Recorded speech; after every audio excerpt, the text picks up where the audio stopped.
my channel. Thank you so much for tuning in again.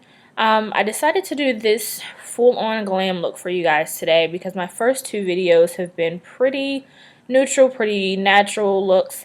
So I decided to do my full glam highlight and contour routine, and I threw in this lip right here that I was wearing in a few pictures yesterday. They were on my Instagram and Facebook, and a lot of people liked them, so I decided to throw it in this video as well.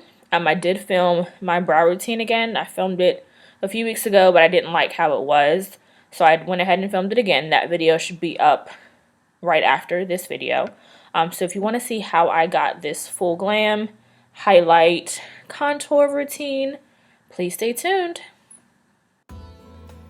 So I start off by priming my face. I am using the Maybelline Baby Soft Pore Minimizer, I think it's called, and then I follow up with the Black Radiance True Complexion. Now I went straight into color correcting. I did the same mixing of the Peach Lustre and the NYX Dark Eye Concealer. And I did that in the normal places as I did in my last video, under my eye, around my mouth, on some scarring, and then I went in with a green colored concealer to conceal the blemish that I had there. And I'm going to blend all of this in with my small stippling brush from e.l.f. So that's what you see me doing here.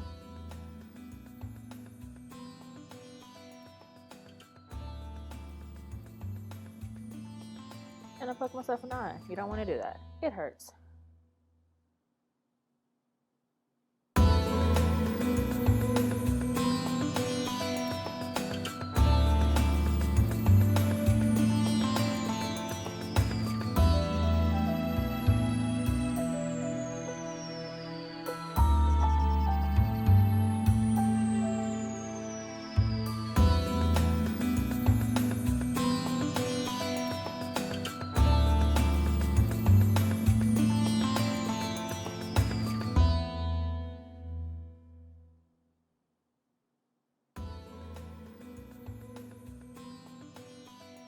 And right here you see me just going in with my finger just to make sure everything is blended out.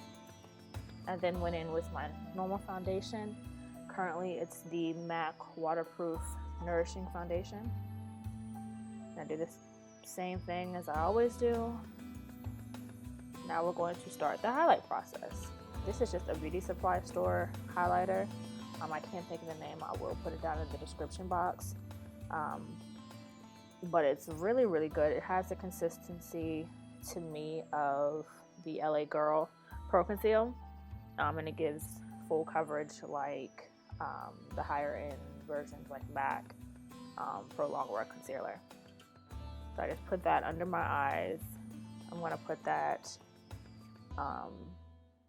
also going to use that to highlight the bridge of my nose, in between my eyebrows, onto my forehead a little bit, not too much. If you do have a bigger forehead like me, you don't want to do too much highlight on your forehead or it'll attract more sunlight.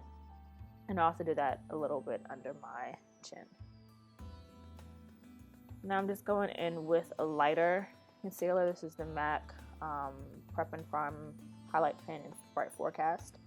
That's just to bring a brighter highlight to those areas. I don't want it necessarily directly under my eye, on the tops of my cheek. I want the light to hit. I'm going to go in and blend all of that out with my damp beauty blender. I start where the highlight is. I don't want to blend that up into the concealer color, so I blend that all the way out first. And then I'll go into work my way up into the concealer color. And I do pat that. It's not smearing it, not rubbing it. I just pat it. And I do use it to clean up the edge of my winged liner as well.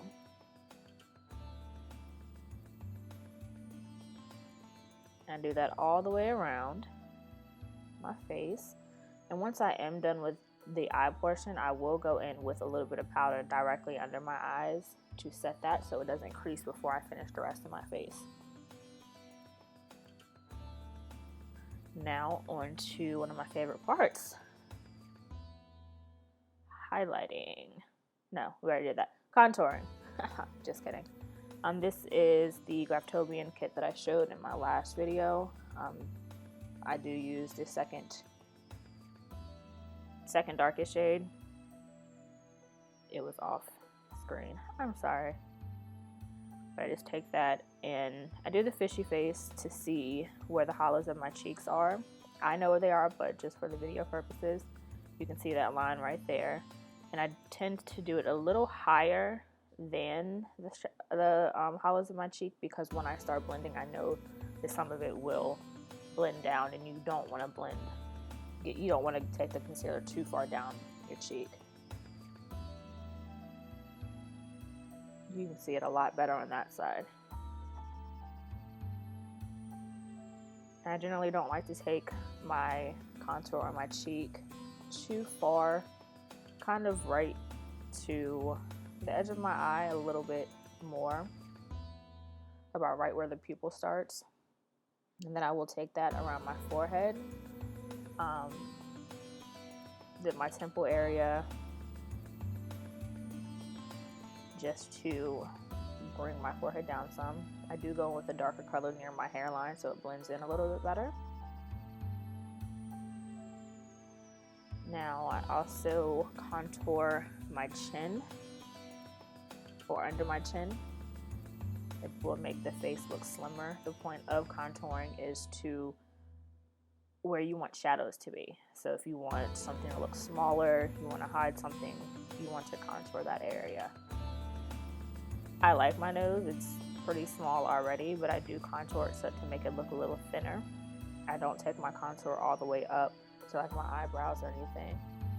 I start right where my eye starts and bring it down. If you do want to make your nose look a little thinner without a nose job, contouring is the way to go. And just to give you that button nose look, you contour the tip of the bridge of your nose too. I look a little crazy, so it's time to blend all of this out. Now to blend this out, I will use a combination of my stippling brush and my beauty blender. I first just like to spread the product out a little bit. So you will see me just dabbing it into my skin to thin it out some, so it's easier to spread out. I just do stroke motions, stipple motions, just a little bit of everything, just to get the product into the skin and get it blended out how you want to. The most important part of highlighting and contouring to me is blending, because you can do all this, but if it's not blended out, you're gonna have harsh lines, streaks, you're gonna look a hot mess, and that's not what we want. You want everything to look blended, so it just looks like your natural skin, but better. So yeah, I just sped this part up for you guys. It's just me blending out everything.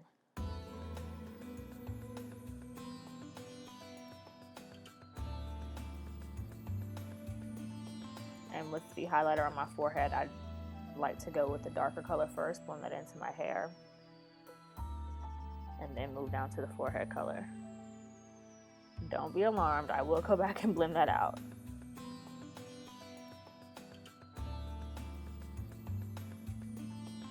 So I go with my beauty blender and I blend that out some more. And once I am done with that, I do like to roll the beauty blender on the edge of the contour and the highlight, just so everything blends seamlessly, so there's no harsh lines. Just like if you were to do your eyeshadow, you want to make sure everything excuse me, is blended well together. And you can already see the look is starting to come together. For my nose, I just take a fluffy brush. This is one of Real Techniques eyeshadow brushes, I believe, and I just go through and I blend that out. I do blend it into the hollows of my eye, like my eye socket area, just because that's where there's natural shadows. And then I just went back in with a little concealer. What I'm doing here is I'm just setting the cream contour with a powder. I'm using the NYX Pro Highlight and Contour Palette. So I set all the areas that I just did the contour with a dark powder. Same thing with my nose. Now I'm just going in with some blush. I use the same two blushes every day. Wet n Wild Heather something and Milani Luminoso. My two favorite highlight powders at the moment are MAC's Soft and Gentle and Global Glow. I go in first with the Soft and Gentle. It's a more toned down highlight, but the Global Glow is when I just want to just be shining. Now if you have oily skin, you want to be careful where you highlight because it will turn into a hot mess. I don't highlight my forehead because that's where I get the oiliest at. Now I'm just going to go through and set everything. I do set with the Airspun powder. I do this over my highlight and contour. It still allows the highlight to show through, but it doesn't leave me looking greasy. If I weren't to do this step, I would look greasy in a few minutes.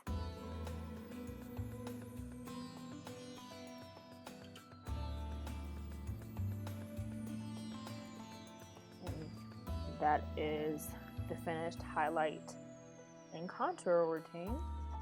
It just looks nice and not natural because it's a lot of makeup, but it doesn't look harsh. But that's not all.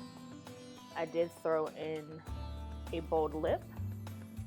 Even though it's the summer, sometimes you just need a dark, vampy lip.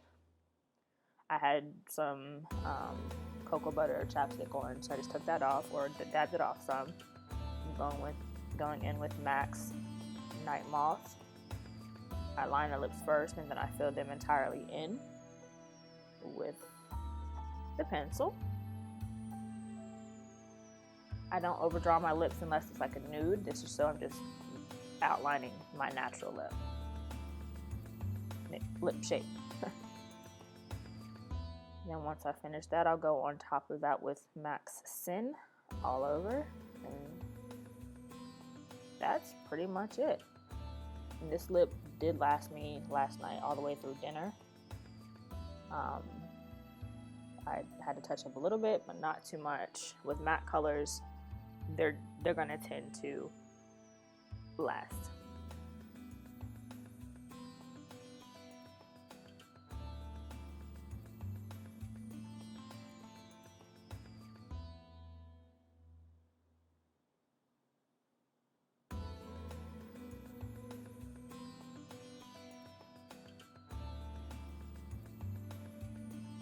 And that is the completed look.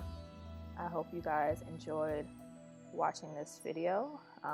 Please leave below what you want to see next. Thank you so much for tuning in, and please subscribe.